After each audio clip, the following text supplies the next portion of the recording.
Hello guys, welcome to my editing room. If you haven't seen my last edit video, go watch it first. I have it up in the corner.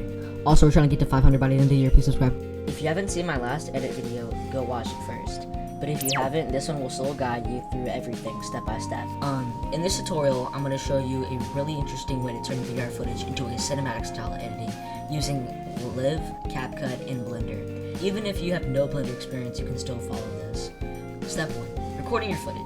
So first you're going to need to record your footage using the Live camera inside of mith.studios with the green screen setup enabled. The green screen is important because it lets us remove the background later and place the character into the new scene. Now here's a tip most people skip. Try to record at least 2 or 3 clips of the same moment, but from slightly different angles. This gives you more cinematic options, better framing and editing, and smoother final shots.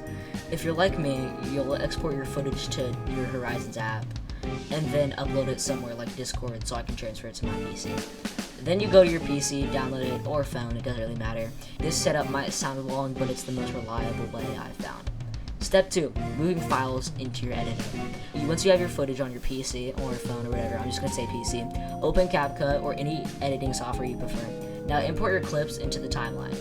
At this stage, we're not trying to make it perfect yet, we're just trying to prepare the footage. Step 3, now we key out the green screen. In CapCut, you would select your clip, go to chroma key, remove background, select the green or blue screen, whatever, probably a green screen.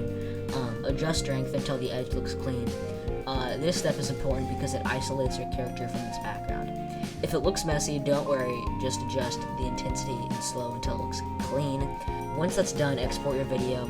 Step 4, importing into Blender. Now take your exported video and open Blender. We're going to go turn this into a 3D style shot. First, add a mesh plane. Then apply your video as an image texture onto it.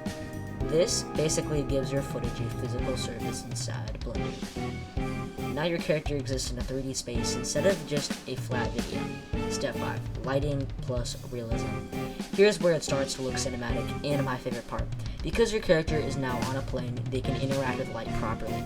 This means shadows will appear, lighting direction matters, and the shot becomes more realistic. You can adjust camera angle, plane, and position. Also alignment with the ground. That's very important. Make sure your character is always on the ground or it'll look bad. As you can see in my first clip here, we have the light from the strings hitting the character's face, but not below it. This is because there's a desk there. I had to cheat it a little bit by adding another light, but just make sure use like objects as it would be in real life. Even if it's a small adjustment, it makes a huge difference. Final results. Then that's your shot.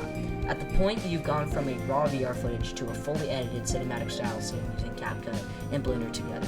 If something looks off, it's usually just lighting angles or plane alignment, so just tweak those until it feels right. If you need help, ask in the comments. I'll try to respond. If there's too many comments, which there probably won't be, I will try to get to all of you. And if I take too long, just search up a tutorial. There's a lot of ways. There's a lot of people that do this, but just not really on Gorilla Tech. And if you enjoyed the tutorial, subscribe. I'm trying to reach 500 subscribers by the end of the year. And at the time of recording this, we're almost at 200. Please subscribe. Thank you for watching. I like chicken.